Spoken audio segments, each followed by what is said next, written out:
Hello everyone, my name is Nick or Catalyst, and this is a little something that I'd like to call How to Not Suck at Sniping in Battlefield 1. Now, without coming off as a pretentious asshole, which most of my subs already know that I'm not, I'd like to start off by saying I'm really good at Battlefield 1. There are a few players that I know that can take over a game like myself, and I'd like to think that I'm one of the best Battlefield 1 players in the world on PlayStation 4. It may not be true, but what is a man that doesn't have confidence in himself and his game? As you can see in the gameplay, I'm going on a bit of a tear, but in my opinion, anybody can run around with the Hellregal and put up pretty good numbers. If we take a look at my stats for a quick second, you can see that over my career, I have a decent winning percentage, nearly 20,000 kills, and a 1.85 kill-death ratio in 228 hours played. But if we look closer at just my stats in Battlefield 1, I have almost a 2,000 score per minute and nearly 1.8 kills per minute. So that's almost 2 kills per minute.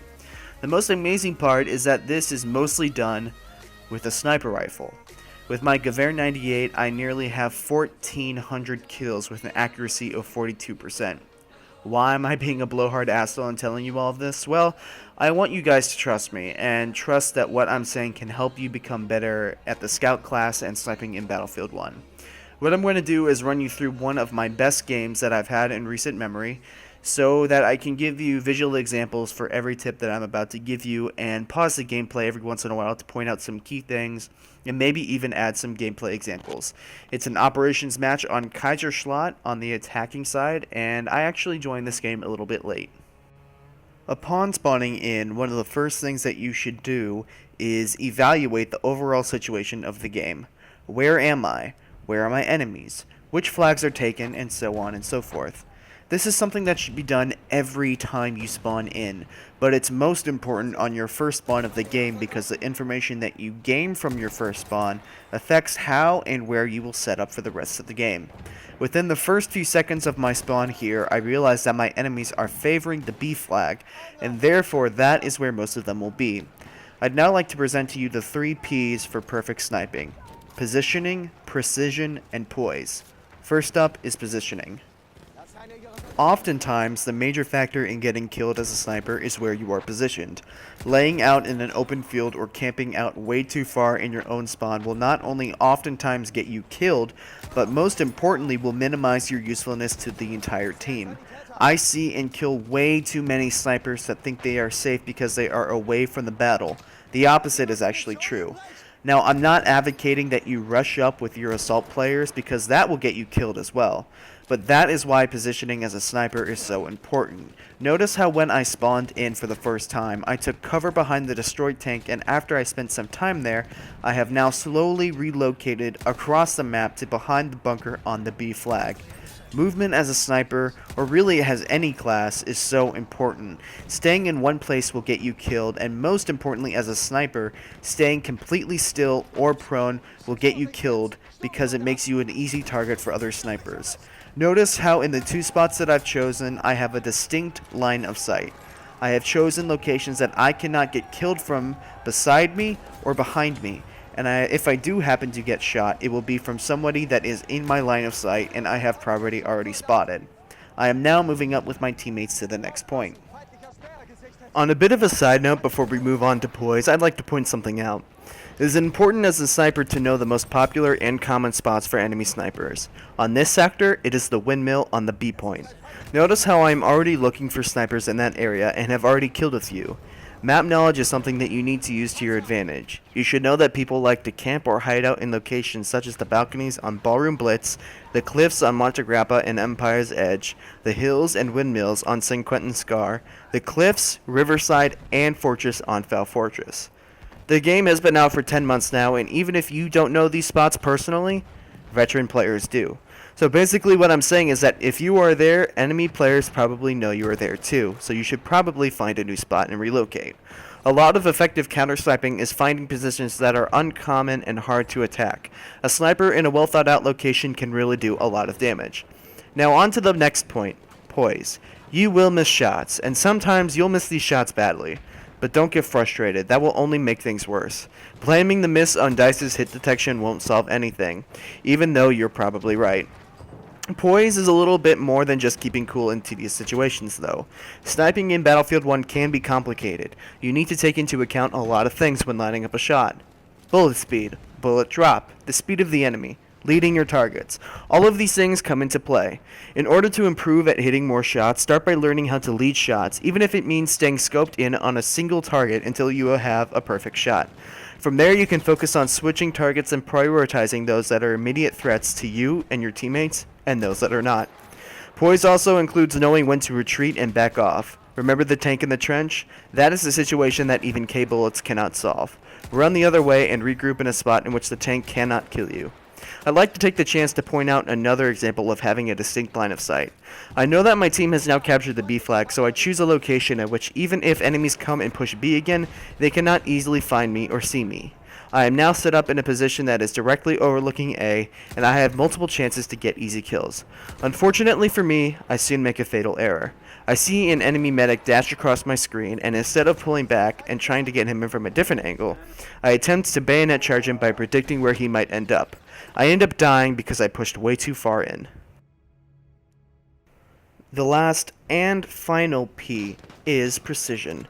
But before we discuss precision, I'd like to pause the gameplay right about here and use this as an opportunity to talk about knowing your weapon.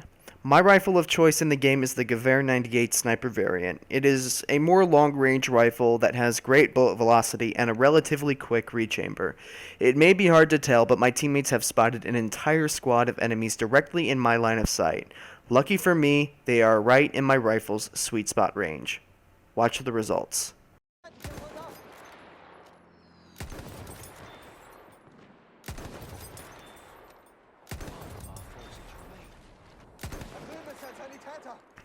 Knowing my rifle's sweet spot range from experience and playtime, I'm able to go for body shots in this situation and in turn wipe the entire enemy squad from the battlefield.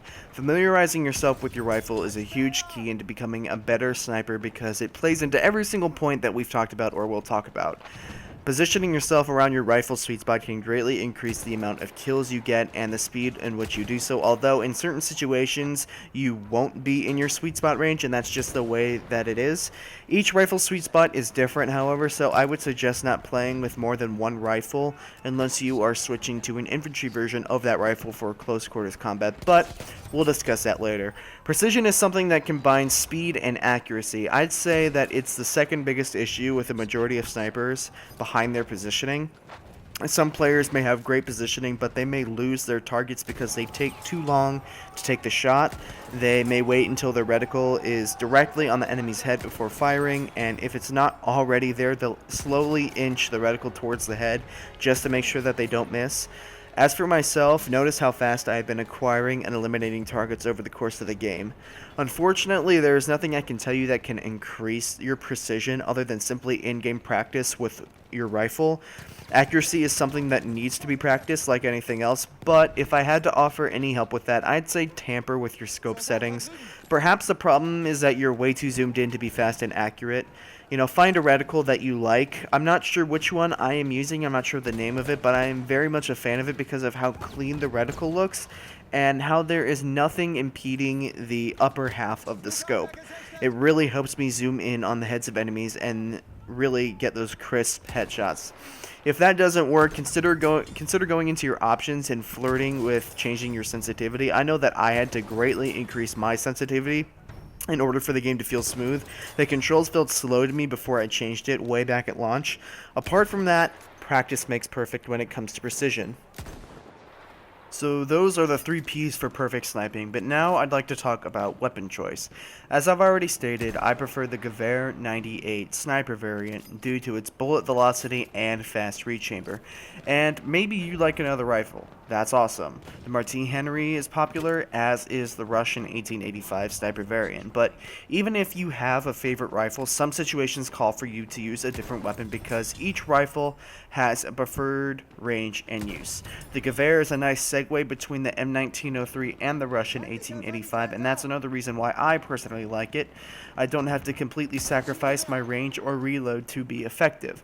The M1903 is to be used at super long ranges, so if you are using it at short ranges and wondering why you aren't doing so well, That's your answer. Use the weapon that best suits your playstyle while also keeping in mind the best rifle for the situation at hand. If the enemy team is very aggressive, staying further back and using a longer range rifle is preferred over bringing a sniper rifle to a machine gun fight. If you are an aggressive player but still want to snipe, use an infantry, carbine, or marksman version of the weapon available to you. My personal favorite is the Gewehr 95 infantry because of how fast the rifle fires. If I hit both shots, I can down any other class in the game. However, do not use an infantry rifle at anything longer than medium range. If you are sitting at long range trying to hit people with an infantry rifle or a Martini Henry, you are going to be in for a tough time.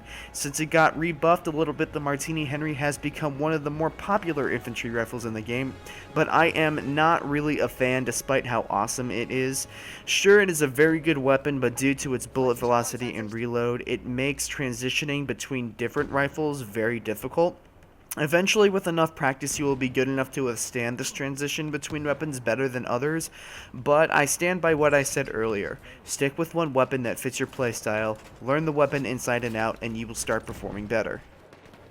As you just saw, I just picked up the MG Sentry Kit, and I do go on a little nice spree with this. I think I kill about 25 people. However, that's not what we're here to talk about. We're here to talk about how not to suck at sniping. So after this clip is done, I will transition into the last section of the video, which will be a culmination of everything that we've learned so far. So I've skipped ahead to the end of our first attack. They actually held us at this point and we wasted a behemoth, so GG to those guys. Keeping in mind everything that we've talked about thus far, notice how I am focusing on a hotspot on the last defense. I know that the B flag windmill is very active and popular, so for my initial attack, I choose to focus on this spot. After I get the kill there on that sniper, I am hit with a bullet by an enemy sniper.